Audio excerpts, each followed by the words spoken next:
네, 이제 9일 뒤면 여당인 더불어민주당의 새 당대표가 선출됩니다. 집권 여당 대표로 선출되면 2020년 총선 공천권까지 갖게 되는 만큼 당권을 향한 경쟁이 상당히 치열한데요. 네, 오늘 이 중 한 분을 스튜디오로 모셨습니다. 더불어민주당 김진표 의원과 함께합니다. 의원님 안녕하십니까? 안녕하세요. 예, 어떠십니까? 김 의원님, 요즘 정말 더운데 정말 강행군이십니다. 뭐 네. TV도 나오시고 오늘도 오전에 좀 상당히 좀 바쁘셨다고 들었습니다. 네, 오늘 전북 지역을 몇 군데 가서 대의원들 만나고 왔습니다. 전북까지 갔다가 지금 또 네. 올라오신 건가요? 아, 정말 바쁘시네요. 네. 어쨌든 이제 전당대회 이야기를 해봐야 할 텐데요.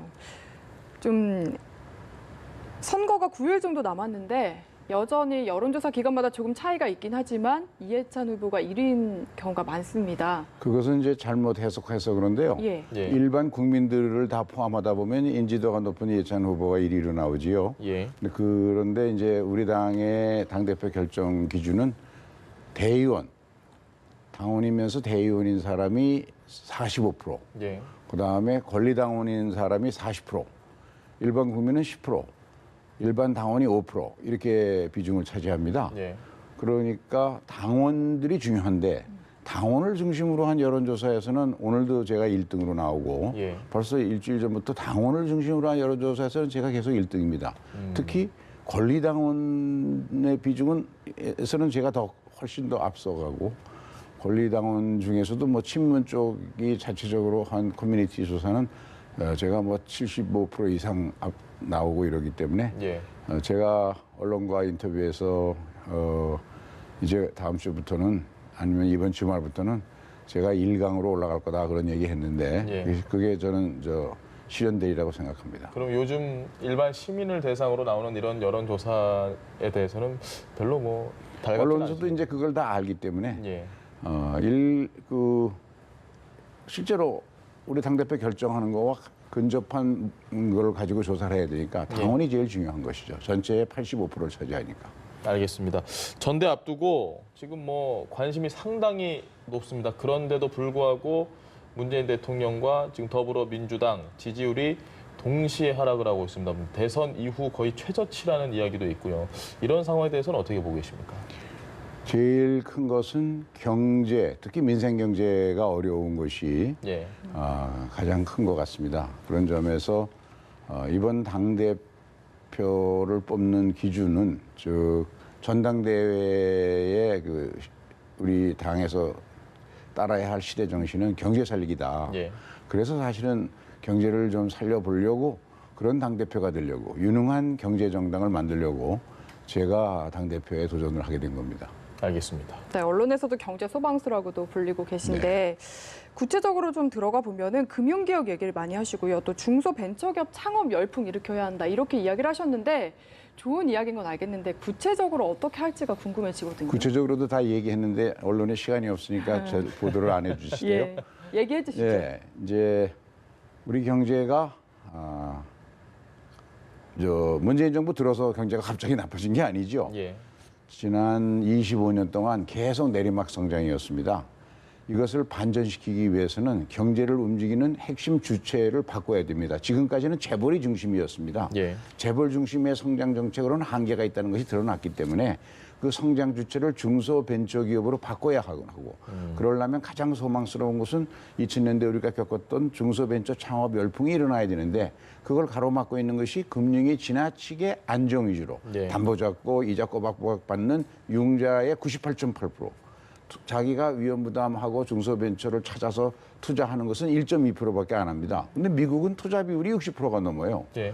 그래서 융자에서 투자로의 금융개혁을 문재인 정부 5개년 계획에서도 강조를 했는데 이것이 정부에 의해서 제대로 추진이 안 되니까 예. 대통령께서 답답하니까 두세 차례 혁신성장이 왜 이렇게 더디냐 하시다가 지난주에는 드디어 IT 기업이 인터넷 전문은행을 만드는 일에 좀 가능해지도록 국회에서 규제 완화를 해줘 달라고 요청을 하셨잖아요. 예. 이것은 이제 우리 금융이 지나치게 안정 위주로 다 있다 보면 금융산업 경쟁력 자체가 무너지니까 그리고 경제가 살아날 수 없으니까 예. 금융의 일종의 매기 효과로 예. 인터넷 전문은행을 집어넣으면 옛날 김대중 정부 때 인터넷 증권회사 키움닷컴을 집어넣어서 증권산업 전체가 경쟁력이 높아졌거든요. 예. 그런 효과가 있는 것이고 그래야만 융자에서 투자로의 금융 개혁이 일어난다. 근데 그 골든 타임이 이번 정기국회다. 정기국회에서 규제 샌드박스법과 함께 이런 법들이 통과가 되면 이제 내년부터는 벤처 창업 열풍이 확 일어날 수 있다. 예. 그렇게 되면 하반기로 가면 성공 신화들이 만들어지니까 새로운 성장 동력이 생기니까 국민들이 우리 경제가 이제 반전되는구나 하는 희망을 가지고 수 있고 경제는 심리거든요. 예. 이렇게 희망을 가져야만 경제가 살아날 수 있습니다. 알겠습니다. 정치적인 이슈로 좀 이야기를 넘어가 보겠습니다. 김경수 지사에게 특검이 지금 구속영장을 청구를 했는데요. 페이스북에 이걸 보고 잘못된 영장 청구라고 하셨고 민주당에서도 상당히 강하게 지금 비판을 하고 있습니다.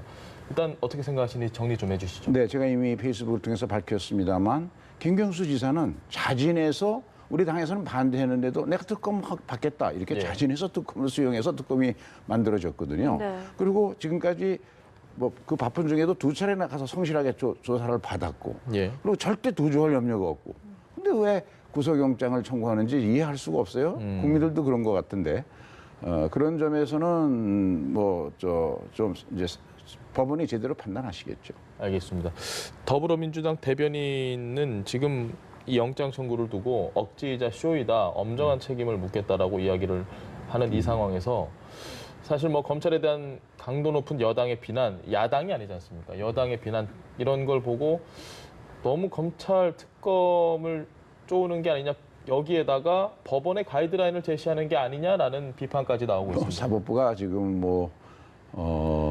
그 여러 가지로 어려움을 겪고 있는 상황 속에서 예. 우리 당이나 정부가 무슨 입장을 표명한다 그래서 거기에 귀 기울일 수 있는 그런 상태가 아니고 사법부는 독립적 판단을 해야 되는 것이고요. 예.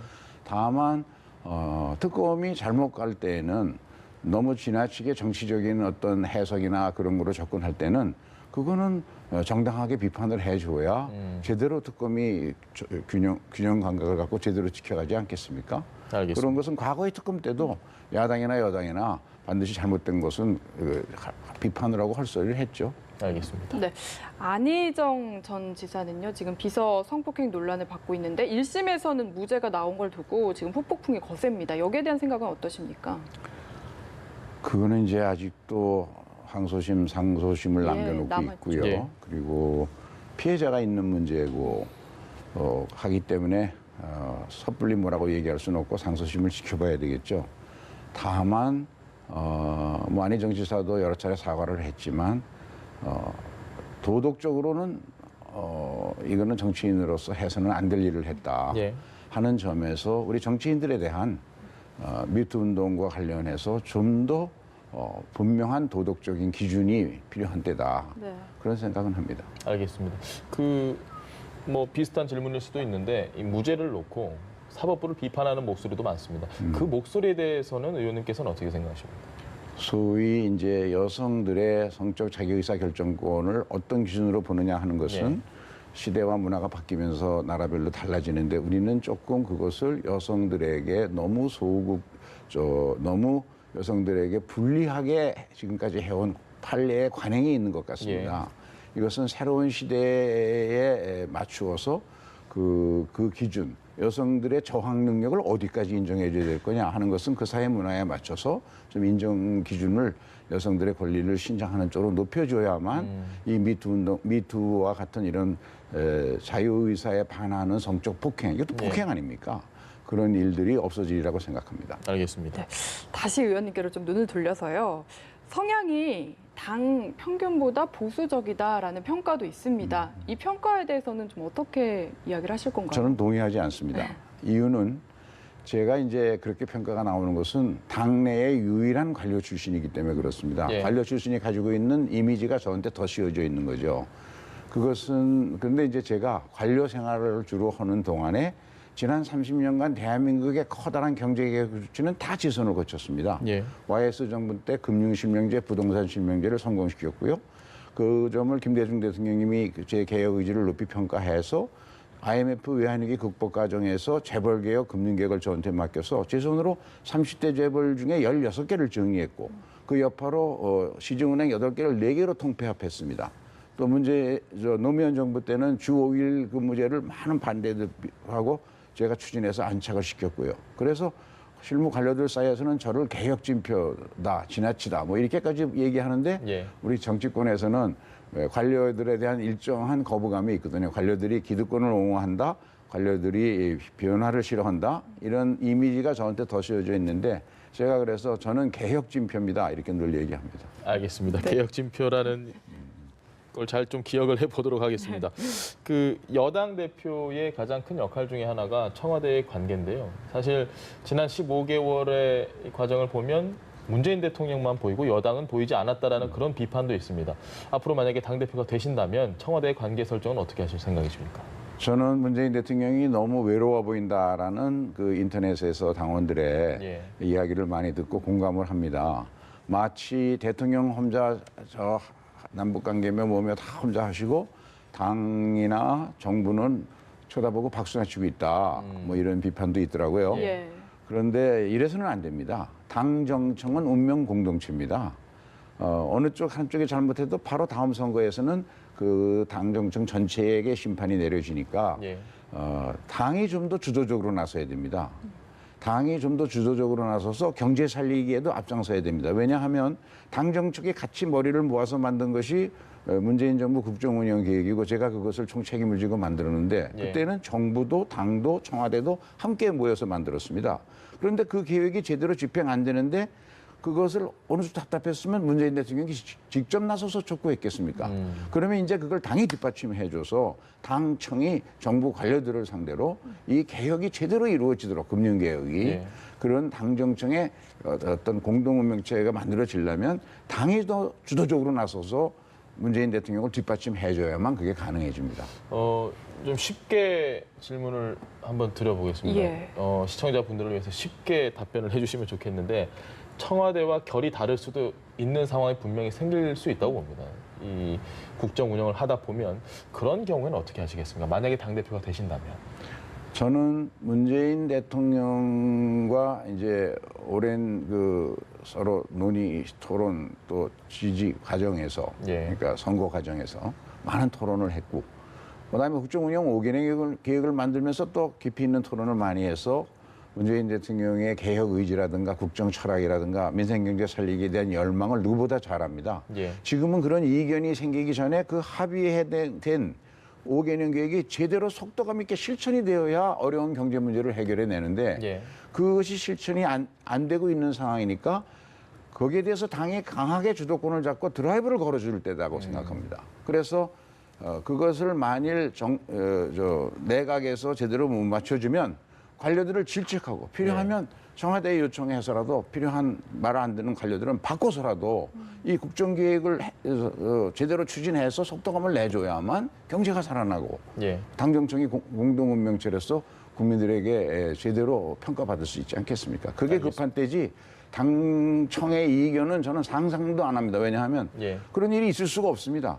결국은 일로 하는 건데 모든 일의 100대 과제를 전부 완전히 합의해 놨는데 거기서 이견이 생길 여지가 거의 없다고 보죠. 알겠습니다. 지금은 힘을 합쳐야 될 때다 뭐 이런 왜냐하면 말씀이신 것 같네요. 이견이 생긴다면 예를 들면 이번 당대표는 아니고 네. 이번 당대표는 다음 총선까지입니다. 네. 총선이 끝나고 차기 정권 재창출과 관련해서 무슨 이견이 있을 수는 있겠죠. 예. 그거는 차기 당대표가 할 일이고 지금은 경제를 살려서 총선에서 어떻게 하면 압승을 해야만 정권 교체가 실질적으로 완성되는 것이니까. 예. 그래야 문재인 정부 성공이 뒷받침되는 것이니까.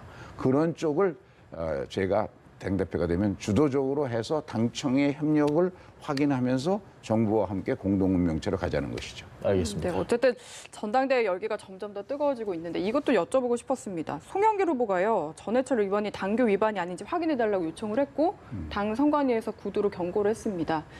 이게 김진표 의원님을 공개 지지한 걸 두고 지금 구두 경고가 나온 거잖아요. 그걸 보고 저는 도저히 이해할 수가 없는데요. 예. 왜냐하면 우리 당규에는 공개적이고 집단적으로 현역 의원이 어느 후보에 대해서 지지 선언한 것을 금하고 있는데 지금까지 해석은 동시에 다 요건을 충족해야 됩니다. 공개적이고 집단적이고. 그런데 전해철 의원이 한 행위는 페이스북에다가 저를 지칭한 것도 아니고 국회의원들이 이번 당대표를 선택하는 기준에 관한 일반론을 얘기했고 그거를 기자들이 이제 하고 대화하면서 물을 때 그거는 비공개적이죠. 물을 때 저에 대한 지지 의사를 표명한 것인데 그거를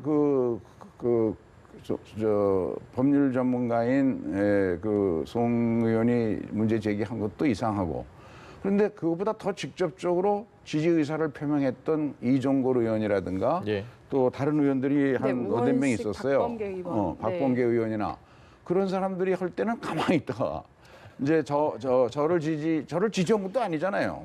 저 페이스북에는 그냥 일반론을 얘기했고 했는데 억지로 갖다 붙이고 그 김진표를 지지한 거냐 하고 항의하는 걸 보면 아마도 제가 이제 일강으로 된 건 틀림없나 봐요. 알겠습니다. 마지막으로 한 가지만 더 여쭤보겠습니다. 이 질문은 좀 식상할 수도 있는데요. 사실 뭐 송영길 후보가 계속해서 아니 교육부총리도 했고 뭐 경제부총리도 하셨던 분들이 국무총리 하셨던 분도 나오고 이런 분들이 또 나온다. 이제는 바꿔야 된다. 이런 이야기를 많이 하십니다. 올드보이라는 이야기를 많이 하는데 이에 대해서는 어떻게 보십니까? 지금 예를 들면 국회의원을 뽑거나 상임위원장을 뽑거나 원내대표를 뽑을 때는 뭐 그런 얘기 맞겠죠. 그러나 지금 뽑는 것은 이 어려운 경제를 살리는 그런 리더십과 개혁 의지와 경험과 경륜이 있는 당대표. 그게 지금 필요한 때입니다. 그것은 이제 국민들이 판단할 일이지만요. 저는 여기 그 얘기를 상기시키고 싶은데요. 레이건 대통령과 먼데일 후보 간의 그 대통령 미국 선거 전에서 먼데일 후보가 계속 세대 교체를 주장하니까 그때 레이건이 한 말이 있습니다. 나는 먼데일 후보가 나이가 어려서 경험이 부족하고 경륜이 부족하다는 얘기를 하지는 않겠다. 지금 중요한 것은 그 경제 살리기에 경험과 경륜이 있는 그리고 문재인 대통령 정부의 성공을 확실히 뒷받침해 줄 수 있는 그리고 이게 어떤 후보는 20년 얘기를 자꾸 하시는데 그래서 야당만 자극하는 것이고 천리길도 한 걸음부터라고 당장 1년 8개월 뒤에 총선에 이겨야 20년도 있는 거거든요.